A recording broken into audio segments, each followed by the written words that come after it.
Hello, everyone. Welcome. Sarah from sarahpacaro.com. Today, I wanted to talk about this image. It's a powerful image, and it says, "It ends with me." I don't know if that's in focus, but I'll share it up here on the screen. The first person is a woman. This could be woman or man. It's not gender related, but saying to the other, the one in front of her, useless. This one is saying worthless. And then there's a slash, there's a barrier, there's boundary there. Those words, useless or worthless, are being spoken to I love you. And I love you is being spoken to the child. The child who's painting an image of a bunny. And this I saw, and it really deeply resonated with me because it's the work that I do with people. It's the childhood emotional abuse, neglect. It's the one of the reasons why we find ourselves in emotionally unavailable, emotionally abusive relationships because it's generational trauma lineage that's been passed down. And I was thinking about, we're all selfish creatures by nature. I was thinking about my own life and this perspective and this relevance to this image in my life because I've seen people wear t-shirts that say generational curse breaker and generational, like we take pride, we all take pride, this is our ego side, in the ability that we have to create or be a part of the change that we desire to experience. And I know personally my own journey led me to this, and it was the ending of the final straw with the narcissist, and how I wanted to be different for my daughter, how I wanted her to view life, how I wanted her to grow up, how I wanted her to experience life. And that led to this journey of really taking a deep dive into my own internal unconscious beliefs and understanding about the power of the unconscious mind, the power of word, the power of our thoughts, where those all come from, how those are generated, and how they can be transformed, how they could be changed so that we can be the change that we hope to see in the world. So that my experience of being told I'm worthless, and it wasn't even being told that, it was so much deeper than that, because I really don't recall having the experience of being told things. I was told powerful, positive things. I was told good things. I grew up in the church, right? And even with that, I still had church hurt, but I thought it's going to end with me. And I don't recall my own mother ever telling me I'm worthless, or her desiring for me to feel that I was. Of course, there was normal childhood experiences, and a lot of it had to do with emotional neglect. But the thing is, it's my perception, it's our perception, our beliefs about ourselves.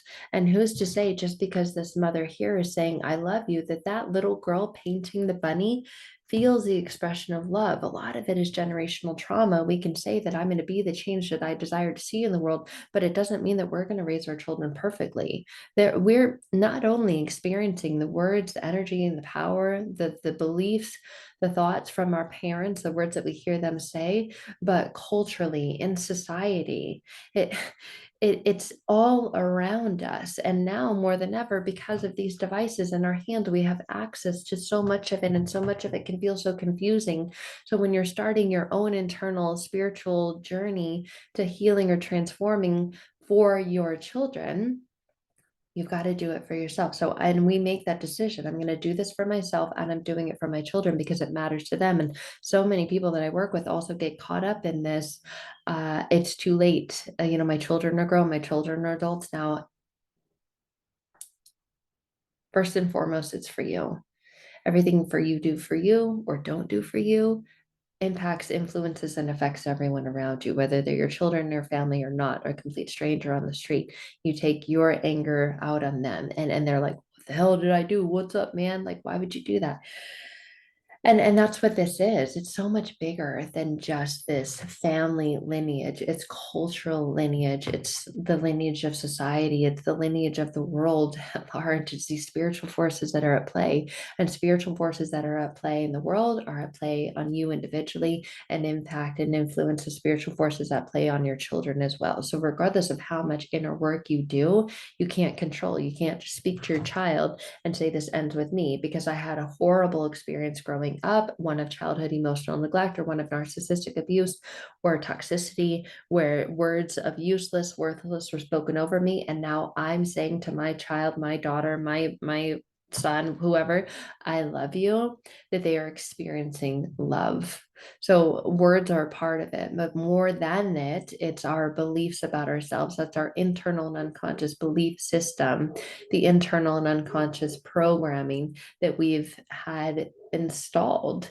Um, that's not just from healing your own lineage, it's from allowing other people to see see and be impacted and influenced by your internal healing, and by healing from your past emotional abuse and neglect and childhood emotional neglect and your upbringing, and being a part of the change.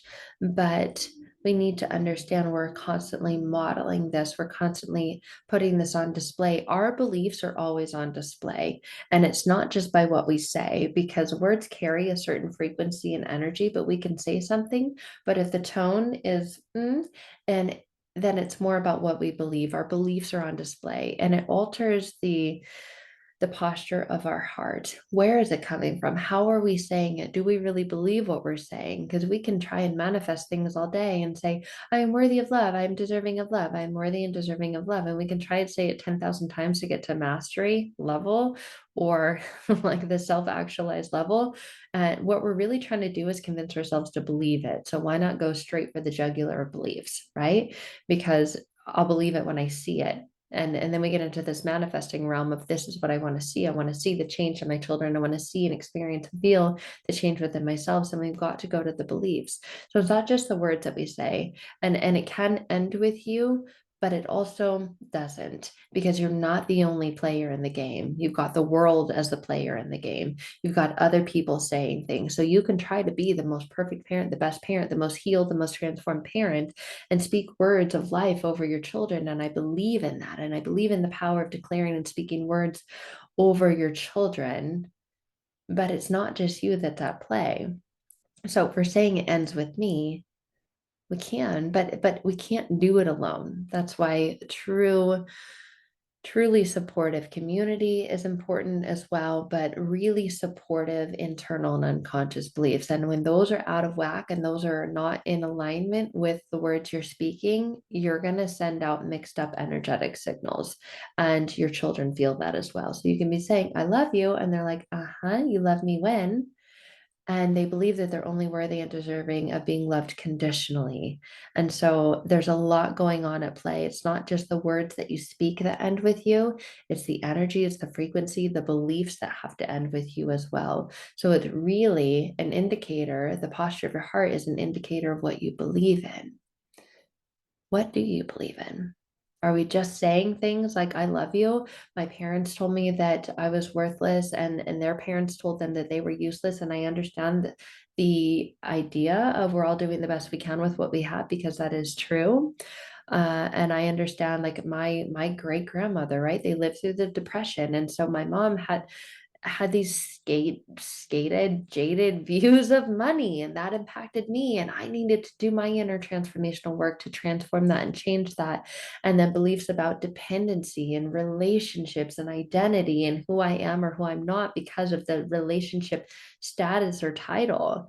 And now the other day, my daughter said to me, her mom, I want to be a single mom when I grow up, because she sees me thriving as a single mom. She sees me being a single mom. I never intended or hoped or prayed or asked or wished that I would be a single mom ever.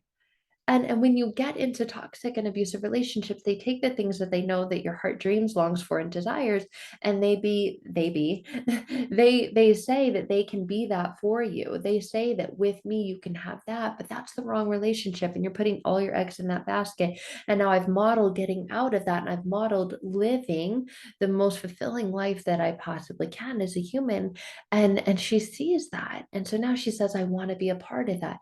And that's what happens. So no matter what what transformation that you create and cultivate in your life, you're passing it on and you're putting it on display. You're putting your beliefs on display. And I believe that you can live a happy life when your internal beliefs change and your relationship with yourself change, and it becomes one of love instead of one of projection of self-hate. And we can speak words that say I love you, and I know that my daughter knows that I love her when I say it because I say it often. And I ask her why. I say, why do I love you? And she says, because you love me.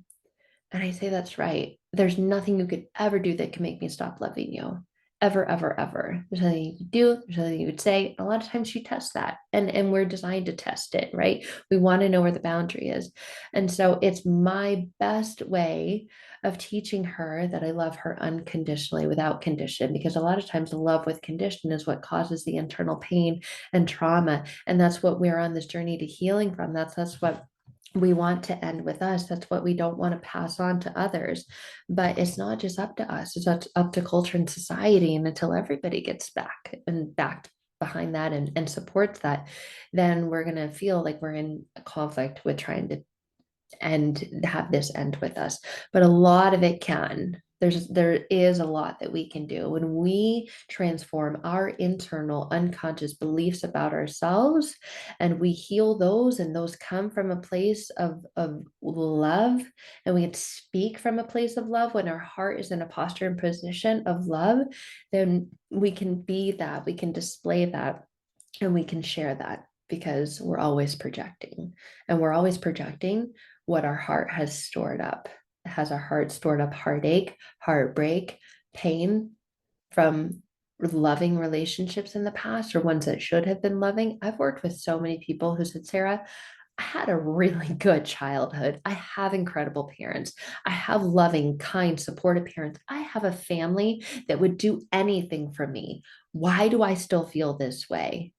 They have loved me through it all. They have supported me through it all. They have been there for me through it all, but I am still struggling with this internally. Because it doesn't mean that just because you had a good family that you have a good posture of your heart, or you have good experiences, thoughts, feelings, energies, frequencies, and beliefs about yourself that you're sharing with others. So even though you had all good, you may be feeling bad inside, and there's just a belief system that needs to change and be altered just enough for you so that you can step back into the faith, trust, hope, and belief, so that you can have it end with you, so that you can transform your life. And that's what I love working with people doing, regardless of whether you had the perfect upbringing in childhood or an absolutely horrendous one. All of it comes down to the core beliefs we have about ourselves unconsciously and internally. They're not things you can get to consciously or with external effort. This is an internal experience, an internal transformation that needs to take place so that this truly can end with you, and so that everything is in alignment. The words you're speaking come from the overflow in your heart, and you can be a part of the change that you wish to see in the world, and to be and to bless that over your children and your children's children, and change the trajectory of generations to come. And that's what I love being a part of with my profession, the work that I do. And I would love for you to experience that too. So if you are interested in connecting or finding out more about either joining one of our courses or group programs, or perhaps working together privately, I would love to connect with you. You can find out more at sarahpacaro.com. If you are ready to truly have this end with you, the generational abuse and trauma, the narcissistic abuse, the projected beliefs and skated views that you have about the world and others, and you want to be the change, I'd love to be a part of you being a part of the change. I love you guys. I'll see you soon. Bye for now.